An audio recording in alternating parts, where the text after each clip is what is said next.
why your heart really skips when you see someone you love. They walk into the room, and your heart does the thing, that small stumble in the chest. A single beat that seems to trip over its own feet, lurch, and then thud back into rhythm. Poets have spent centuries on this. Your heart, they say, skips a beat. It is on greeting cards, it is in every love song ever mumbled at a wedding.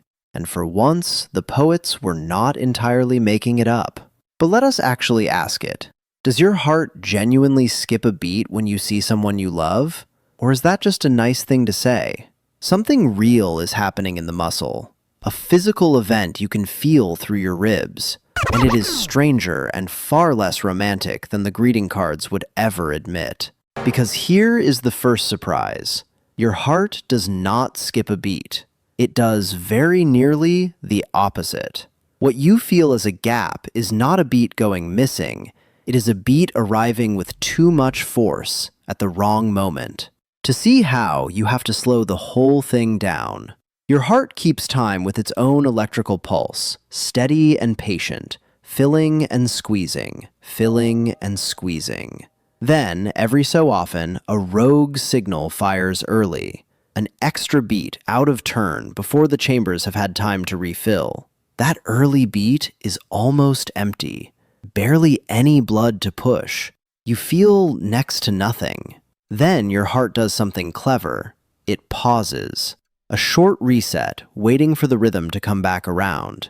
And in that extra beat of silence, the chambers keep filling, fuller than usual, right to the brim. So when the next proper beat finally lands, it lands on a heart loaded to capacity. It contracts hard. A single muscular thud that slams against your chest wall. And that is the skip. That is the whole famous sensation. Not a beat you lost, a beat you felt too much. The gap you notice is the pause, and the flutter you notice is the oversized beat that ends it. Your heart did not miss a step. It took one early, caught its breath, and then punched. Which means the tender little skip of romance is, mechanically, a small cardiac stumble followed by a recovery thump. The greeting cards left that part out. So what fires that early rogue beat at the exact moment your beloved appears? Here the story loops back to love, and it is not flattering.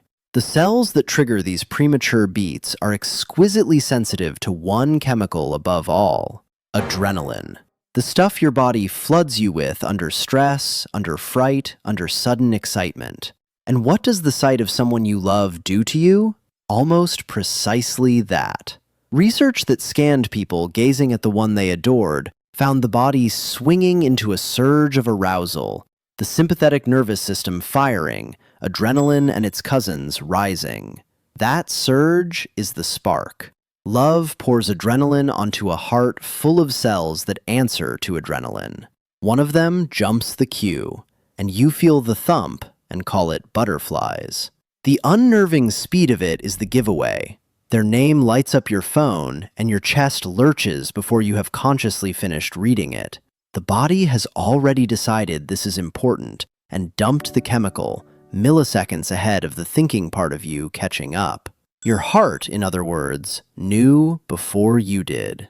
Here is the part that should quietly ruin every love song for you.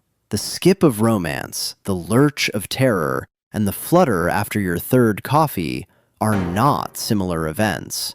They are the same event, identical. The same rogue beat, lit by the same chemical, felt in the same way.